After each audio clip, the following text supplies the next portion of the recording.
গোলাপের প্রত্যেকটা পর্বে আমি কিন্তু দেখিয়েছি একদম স্টেপ বাই স্টেপ কিভাবে গোলাপ গাছগুলোকে আমি মেনটেন করেছি এবং করছি।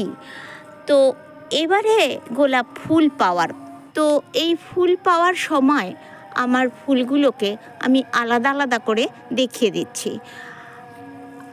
দেখুন একটা গাছে কতগুলো ফুল হয়েছে, আর সেই ফুলগুলোর কালার তো অবশ্যই সুন্দর। গাছের পরিচর্যা যদি এরকম না হয় তাহলে এই ফুলের সাইজ আমরা পাবো না, আর এই সাইজ থেকেও কিন্তু ফুলগুলো আরও বড় সাইজের হবে। ভালো লাগার কাছে সকলকে স্বাগত বন্ধুরা। আশা করি আপনারা ভালো আছেন, আর আমি আমার গোলাপদের নিয়ে ভীষণ ভালো আছি। দেখুন এটা আরেকটা গাছ, ফুল ফুটেছে, শুকিয়ে গেছে। ফুল ফোটা হয়ে গেলে এবারের কাজ হচ্ছে আমাদের শুকনো ফুলটাকে কেটে দেওয়া। এখন হয়তো আমাদের একটুখানি কষ্ট হয়, একটু পরিশ্রম হয় যে গাছগুলোর পরিচর্যা করতে, কিন্তু যখন এরকম ফুল পাওয়া যায় তখন কিন্তু মন সত্যিই ভালো হয়ে যায়। আর আমার এই গাছগুলোর যে মাটি, সেই মাটিগুলোকে সত্যি পরিচর্যা করে দিয়েছে আমার হাজব্যান্ড। একটু গড়বড় করছে, তো এই মাটিগুলোকে খুশে তাদেরকে সুন্দর করে নরম করে রাখার দায়িত্ব আর গাছে জল দেওয়ার দায়িত্ব, এই দুটো দায়িত্ব কিন্তু সে সম্পূর্ণভাবে নিয়েছে, আর যার জন্য আমার অনেকটাই হেল্প হয়েছে। আর গাছের যে সার দেওয়া, খেতে দেওয়া বা কীটনাশক দেওয়া বা যা কিছু করা, কাটাই ছাটাই প্রুনিং সব কিছু আমি আপনাদের করে দেখিয়েছি, সেটা কিন্তু আমি করেছি এবং সেটা আপনাদেরকে দেখিয়েও দিয়েছি। দেখুন যে যেটা করে সেটা কিন্তু বলতেই হয়, কারণ সেটা যদি আমি না বলি তাহলে আমার একার ক্রেডিট নিয়ে কখনোই আমি কোনো কিছুতে সাফল্য লাভ করতে পারবো না। যাই হোক, ঠিক কালারগুলো আপনারা দেখতে পাচ্ছেন কিনা জানি না, এটা কিন্তু অরেঞ্জ কালার। আর গোধূলি বেলায় আমি সেই গোলাপটা দেখুন শুকিয়েও এসছে, কিন্তু এই গোলাপটার বিশেষত্ব আমি বলেছিলাম, ও কিন্তু ঝরে না, ও শুকিয়ে শুকিয়ে এরকম হয়ে থাকে, ও ঝরে না। আমি কেটে না দিলে ও পড়বে না, তার পাতাও দেখা যাচ্ছে না, শুধু ফুলে ফুল। আর কালারটা ভীষণ মিষ্টি কালার। এই কালারটা আমার ভীষণ ফেভারিট কালার, সবকটা কালারই আমার ফেভারিট। এবারে আসুন দেখুন কোনটা ছেড়ে আমি কোনটা দেখাবো।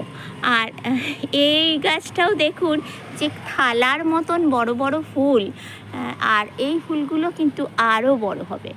এই ফুলগুলো কি অপূর্ব লাগছে দেখুন। আর প্রত্যেকটা গাছে মানে অসংখ্য করে কুড়ি হয়েছে।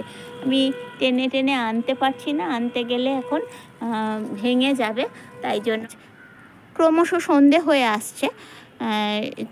এইটা দেখুন মিনিয়েচার গোলাপ, ও ফুটতে শুরু করে দিয়েছে। এটা সাদা মিনিয়েচার, ঠিক মনে হচ্ছে যেন বেলি ফুল। যারা ফুটেছে আমি শুধু তাদেরকেই দেখাচ্ছি, যে গোলাপ গাছে এখনও ফোটেনি ফুল, তাকে এখন আমি দেখাচ্ছি না। এটা একটু অন্যরকম, কালারটা হয়তো একই রকম লাগছে কিন্তু একই রকম নয়। আগের যে গোলাপটা দেখেছেন তার থেকে এটা একটু ডিপ কালার। এটা একদম পুরোপুরি হোয়াইট, যেটা হচ্ছে একদম রেড, একদম কালচে মেরুন, যেটা আপনারা দেখলেন তার থেকে এই ফুলটা একটু ছোট সাইজের, যদিও গাছটাও ছোট। তো এইটা, আর এই তো আমার বহু বছরের পুরনো গোলাপ গাছ। আর এই গোলাপ গাছটার ফুল তো গুণে শেষ করা যায় না। ও শীত, গ্রীষ্ম, বর্ষা সব সময় ফুল দিতে থাকে, আর শীতে ওর ফুলের সাইজ তো অবশ্যই বড়, বিরাট হয়ে যায়। এই গাছটায় এখনও ফুল আসেনি, এটা হলুদ রঙের, তো এটাই এখনও ফুল আসেনি, কুঁড়িতে ভর্তি হয়ে রয়েছে। ফুলটা আমি দেখাতে পারলাম না, যেই ফুল আসবে সঙ্গে সঙ্গে আমি দেখিয়ে দেবো। আর এই যে আমার এবড়াকে টেবড়া, এই ফুলটা ফুটতে শুরু করেছে, আস্তে আস্তে আসছে, দেখতে পাচ্ছেন। হ্যাঁ, এটা হচ্ছে এবড়াকে টেবড়া। এই গাছটাও দেখুন প্রচুর পরিমাণে কুঁড়ি হয়েছে। এটা অরেঞ্জ কালারের। এটাও একটা রেড, কিন্তু ওই রেডটার মতন এটা হচ্ছে একটু সিঁদুরের রেড, আর মানে মেটে সিঁদুরের রেড, আর ওটা হচ্ছে একদম টকটকে লাল। এখানে দেখতে পাচ্ছেন কি অপূর্ব কালার। মনে হচ্ছে না ওর দিকে তাকিয়ে সন্ধেটা কাটিয়ে দিই। আমার তো মনে হচ্ছে কোনো শিল্পী যেন রং দিয়ে এঁকে দিয়ে গেছে। সত্যি ভীষণ ভীষণ ভালো লাগছে যে এত সুন্দর ফুলগুলোর চেহারা দেখে। এবার দেখুন বন্ধুরা, আর এই ফুলটা কিন্তু নাম একটা আছে, সেটাকে সেন্টিমেন্টাল বলে। আর এই সেন্টিমেন্টাল ফুলটা ভীষণ সুন্দর, খুব ভালো লাগে। এটা ওর কুঁড়ি, আর খুব ভালো লাগে। আর প্রত্যেকটা গোলাপেরই নাম আছে আলাদা আলাদা করে। তো আমি তো বিশারদ, সেই জন্য আমি সব ফুলের নাম মনে রাখতেও পারি না আর বলতেও পারি না। এখানে হলুদ ফুটতে শুরু করেছে, আর গাছের সাইজ দেখুন, দেখলে হাসিই পাবে। তো তার ডাল দেখে বুঝতে পারছেন ও ফুল ফোটা শুরু করছে আস্তে আস্তে। তো মোট 19খানা গোলাপের মধ্যে কোনটা সবচেয়ে আপনাদের ভালো লাগলো সেটা অবশ্যই আমাকে কমেন্ট করে জানাবেন।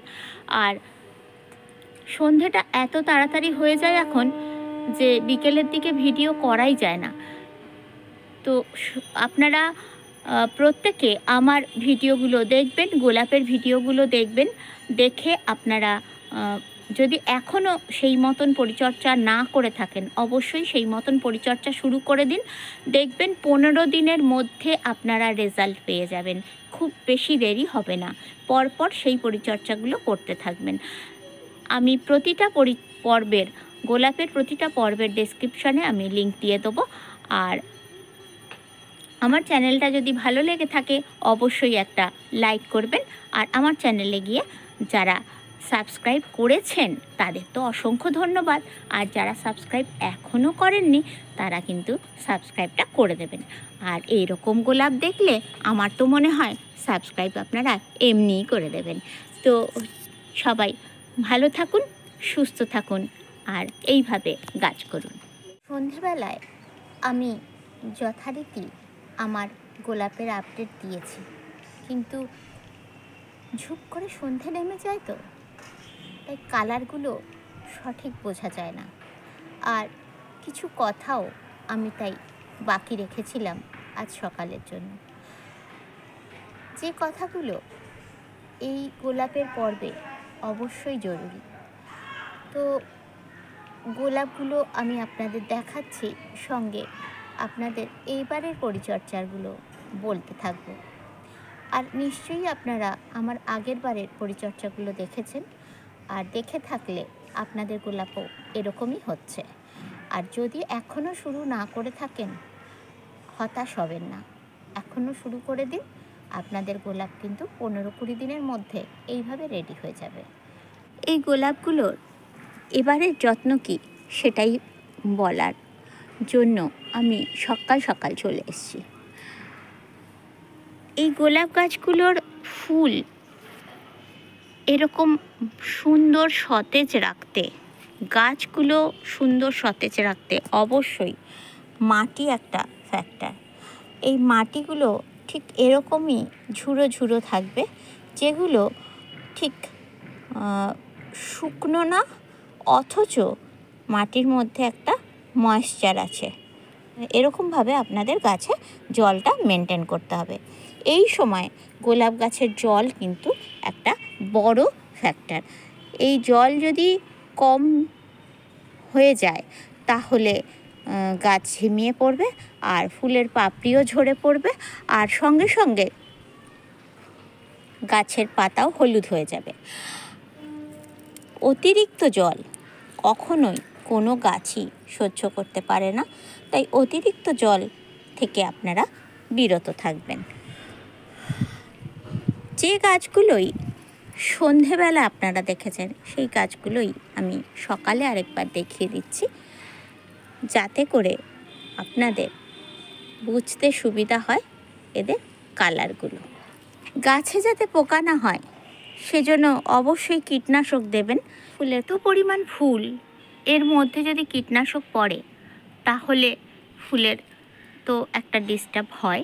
তো সেজন্য আপনারা যদি একেবারে ঘরোয়া জৈব কীটনাশক প্রয়োগ করতে চান তাহলে আমি বলবো যে রসুন জল স্প্রে করুন। রসুন জল আর নিম তেল এগুলো আপনারা স্প্রে করতে থাকুন এই সময়। যেটা আমি করি আমি সেটাই বললাম। ফুলগুলো যখন ফুটতে শুরু করেছে গাছ কিন্তু প্রচুর পরিমাণে তার স্ট্রেংথটা নিয়ে নিচ্ছে, তার শক্তিটা প্রয়োগ করছে। আর শক্তিটা প্রয়োগ করছে বলেই তাকে প্রচুর পরিমাণে খেতে দিতে হবে। আর খেতে দিতে গেলে আমাদের কিন্তু এই একদম খোল জল চলবে না, এই সময়ে খোল জল চলবে না।